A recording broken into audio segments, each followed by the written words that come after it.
As of today, September 25th, there's a big new Borderlands 4 update. Let's go over the details. As always, you can check Gearbox's support page on their website for an exhaustive list of the changes, but we'll run through the most important ones here.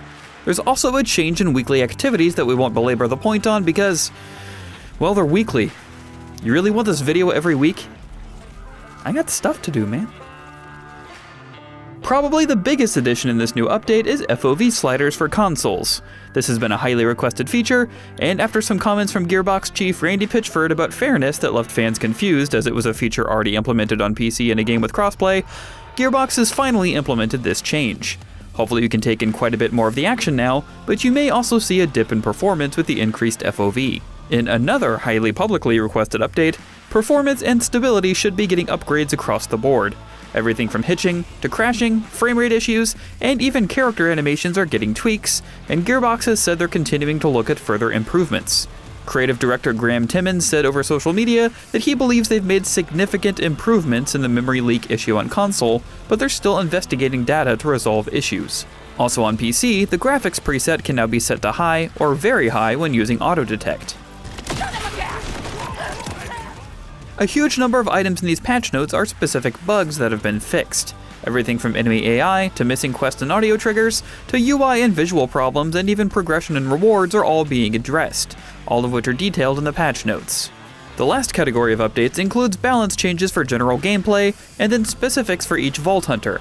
Fixes to beams and rep kits, and certain enemy movements desyncing in multiplayer have been fixed for everyone, among other things. And certain gear types have now specific parameters that are consistent across all instances of those weapons, such as all TDR weapons getting plus 10% damage and magazine size. Lastly, we'll go over specific Vault Hunter changes. There's not a whole lot here yet, as Timmons says there's a bigger balance update planned for next week, but here's what we have today. First up for Vault Hunters, we have Harlow. She has the most changes, including her flux generator no longer healing enemies when the potential transference capstone is activated, and changes to several passives interactions with her Chroma Accelerator action skill. For Amon, the Primal Skill passive, Firewall action skill, and Forge Axe have all received updates to now work as intended, and the Onslaughter Rocket Punch now hits more reliably on shielded enemies. Just 3 changes for Vex.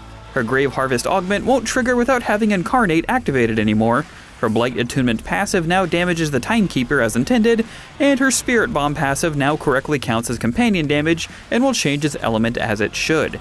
And only one change for Rafa. His Blowout passive will now stack properly when repeating action skills. And that's all we have for this newest update. If you haven't started Borderlands 4 yet, but you're thinking about jumping in, make sure to check out our video on which class is best for you. And for everything else gaming, keep it right here on IGN. Mucho mejor.